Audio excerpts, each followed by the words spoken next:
असहाब काफ का गार कहाँ वाक़या है? असहाब काफ के कुत्ते पर जन्नत क्यों वाजिब की गई? ये कुत्ता उनके साथ कहाँ से शामिल हुआ था? क्या ये उनका शिकारी कुत्ता था या उस चरवाहे का कुत्ता था जिससे इनकी रास्ते में मुलाकात हुई थी? असहाब काफ का कुत्ता अपने दोनों बाजू फैलाकर क्यों बैठा रहा? यही आज की हमारी वीडियो का मौजू है। और वीडियो में आगे बढ़ने से पहले आपसे गुजारिश है कि अगर अभी तक आपने हमारे चैनल को सब्सक्राइब नहीं फरमाया तो अभी फरमा दें, ताकि हर आने वाली अच्छी अच्छी वीडियो आप तक बर वक्त पहुंचती रहे। असहाब काफ जब गार की तरफ जा रहे थे तो रास्ते में जो उनको एक चरवाहा मिला, तो ये कुत्ता उस चरवाहे का था और ये भी उनके साथ हो गया। और चरवाहा भी असहाब काफ के साथ अपना ईमान बचाने के लिए उनके साथ गार में चला गया और ये कुत्ता भी उनके पीछे पीछे हो लिया।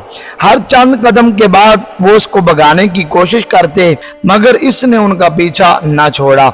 अल्लाह ताला ने इसे बोलने की कुव्वत दी तो ये बोला, मुझसे मत डरो, मैं अल्लाह के दोस्तों को दोस्त रखता हूँ, तुम बेफिक्र होकर सो जाओ, मैं तुम्हारी हिफाजत और पासबानी करूंगा। इस कुत्ते का नाम कतमीर या रियान था। कहते हैं कि ये कुत्ता जन्नत में जाएगा, तो इसमें लोगों का इख्तलाफ है। और अल्लामा शहाबुद्दीन सैयद अहमद बिन मोहम्मद हमवी रहमतुल्लाह ताला अलैह आप फरमाते हैं कि 10 जानवर जन्नत में दाखिल होंगे। पहला जानवर हुजूर अलैहिस्सलातु वस्सलाम की नाका यानी ऊँटनी मुबारका, और दूसरी हजरत सालेह अलैहिस्सलाम की ऊँटनी, और तीसरी हजरत इब्राहीम अलैहिस्सलाम का बछड़ा, और चौथी हजरत उज़ैर अलैहिस्सलाम का दराज गोश यानी गधा, और पांचवा हजरत सुलेमान अलैहिस्सलाम की चींटी, और छठा हजरत इस्माइल अलैहिस्सलाम का छतरा यानी दुम्बा, और सातवां हजरत मूसा अलैहिस्सलाम की गायें, और आठवां हजरत यूनुस अलैहिस्सलाम की मछली, और नौवां मलका बल्कीस का हुदहुद, और 10वां असहाबे काफ का कुत्ता। और बाद हज़रात कहते हैं कि हुजूर अलैहिस्सलातु वस्सलाम का बुराक और आपका दुलदुल नामी खच्चर भी जन्नती जानवरों में शामिल है। इन सब जानवरों को मेंढे की सूरत में तब्दील करके जन्नत में भेजा जाएगा। अलबत्ता शेख सादी शराजी रहमतुल्लाह ताला अलैह के कलाम का मफहूम ये है कि आप फरमाते हैं कि असहाबे काफ का कुत्ता इंसानी शक्ल में जन्नत में जाएगा। कुरान करीम में इस कुत्ते का 4 बार जिक्र आया है। खालिक़ कायनात ने इरशाद फरमाया, क़ल्बुहुम बासितुन ज़िराइही बिल वसीद, और उनका कुत्ता बाजू फैलाए बैठा रहा गार की दलहीज पर। तफसीर सालबी में है कि जो कोई इन कलमात को लिख कर अपने पास रखेगा वो कुत्ते के ज़र्र से महफूज रहेगा। और अल्लामा कुर्तबी रहमतुल्लाह ताला अलैह आप फरमाते हैं, जब नेक लोगों में संगत की वजह से एक कुत्ते को ये मर्तबा हासिल हुआ कि अल्लाह ताला ने अपनी किताब में उसका जिक्र किया, तो उन मुमिनीन का क्या मकाम होगा, क्या उनका मर्तबा होगा जो औलिया, सुलहा और हुजूर अलैहिस्सलाम की आल और आपके असहाब से मोहब्बत रखते हैं। असहाब काफ की गार किस जगह वाक़या है, इस बारे में लोगों की मुख्तलिफ राय हैं। बाज़ का ख्याल ये है कि बिलाद रूम में वाक़या है, बाज़ ने कहा कि असहाब काफ की गार ईला में है, बाज़ ने कहा कि ये गार तुर्की के शहर अफसुस में है, और बाज़ हजरात ने कहा कि यमन में, और बाज़ ने कहा कि उर्दन में बताई जाती है। और बाज़ लोगों की राय ये है कि असहाब काफ की गार शाम में वाक़या है।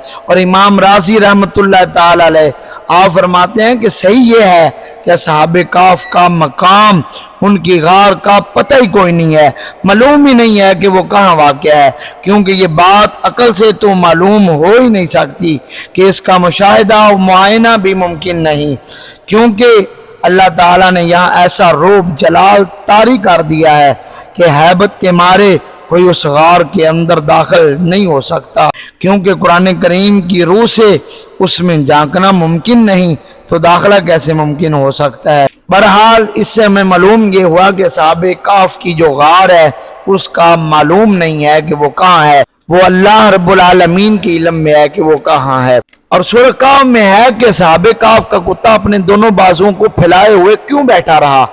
अल्मानिया जर्मन का एक फिजिशियन डॉक्टर का बयान है कि मैं किसी सफ़र में एक बार एयरपोर्ट पर था कि अचानक एक नौजवान ने कुरान का मुतरज्जम नुस्खा मुझे गिफ्ट किया। मैंने उसका दिल रखने के लिए थैंक्स करते हुए ले लिया और मैंने सोचा कि जब ये आंखों से ओझल होगा तो मैं इसको कहीं पे फेंक दूंगा। तो कहते हैं कि थोड़ी देर के बाद वो शख्स मेरी आंखों से गायब हो गया। मेरी भी फ्लाइट का वक्त हो गया और मैं भी चला और जहाज में बैठ गया। सफर तवील था, उकताहट की वजह से इधर उधर पलटी ले रहा था तो जेब में कुछ वजन सा महसूस हुआ। निकाला तो वही कुरान का नुस्खा था जिसे मैं भूल गया था। खैर दिल में ख्याल आया देखो तो सही क्या है इसमें। मैंने खोला तो मेरे सामने सूरतुल काफ खुली और मैं धीरे धीरे वर्क गिरदानी करने लगा। अचानक मैं दो ऐसी आयतों से गुजरा जिन्होंने मुझे ठहरने और गौर करने पर मजबूर कर दिया।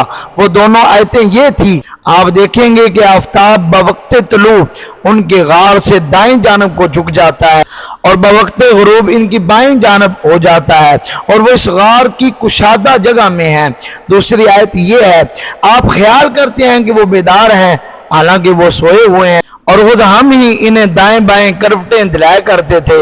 इनका कुत्ता भी चौखट पर अपने हाथ फैलाए हुए बैठा था। डॉक्टर कहता है कि इनका सोना और करवटें लेना समझ में आता है कि ये इसलिए ज़रूरी है ताकि जिस्म अगर एक ही करवट रहेंगे तो ख़राब हो जाएंगे और जिस्म को मिट्टी खा जाएगी। खतरा है कहीं मिट्टी इनके जिस्म को खा ना जाए। डॉक्टर कहता है कि मैं इस पर भी परेशान नहीं हुआ क्योंकि सूरज गार में रोजाना दाखिल होता है मगर डायरेक्ट उनके जिस्म पे रोशनी नहीं पड़ती। डॉक्टर का कहना है इल्म तिब में ये बात बदीही है ताकि जिस्म पर बिस्तर के निशानात ना पड़े। जरूरी है कि कमरा हवादार हो, सूरज की रोशनी उसमें आती जाती रहे लेकिन सीधी जिस्म पर ना पड़े। फिर डॉक्टर दूसरी आयत के बारे में गौर व फिक्र के बाद कहता है कि करवट लेना भी ज़रूरी है इसीलिए कि एक ही करवट पर रहने से जिस्म पर जख्म न पड़ जाए और फिर इसमें बदबू न फैल जाए और ज़मीन अपनी खुराक न बना ले। डॉक्टर कहता है कि अब तक मुझे जिस चीज ने सबसे ज्यादा हैरत ज़दा किया वो उन सब का कुत्ता है जिसके बारे में आया है कि उसने करवट नहीं ली बल्कि वैसे ही अपने दोनों बाजू फैलाए हुए एक ही हालत में तकरीबन 309 बरस बैठा रहा और उसके जिस्म को कुछ नहीं हुआ, ना जख्म लगे ना ही उसमें बदबू पैदा हुई। और इस आयत मुकद्दसा ने उसे तहकीक करने पर मजबूर कर दिया और वो इस पर रिसर्च करने लगा। उसकी हैरत की उस वक्त कोई इंतहा न रही जब तहकीक से उसने ये पाया कि कुत्ते के जिस्म में चमड़े के नीचे एक गदूद होता है जो ऐसी किस्म का कोई मादा निकालता है जिससे कुत्ता अगर जिंदा है तो उसका चमड़ा खराब नहीं होता भले वो कितने ही बरस तक क्यों ना बैठा रहे।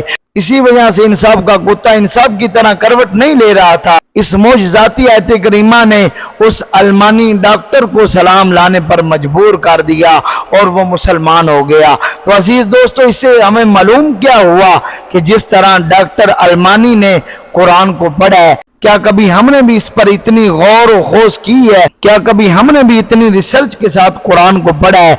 अगर नहीं पढ़ा तो आज से कुरान को पढ़ना शुरू कर दीजिएगा। रब्बुल आलमीन हम सब को कुरान पढ़ने की तौफीक अता फरमाए। उम्मीद करते हैं कि आपको ये हमारी वीडियो अच्छी लगी होगी। अपने दोस्तों के साथ भी शेयर कीजिएगा। वस्सलाम।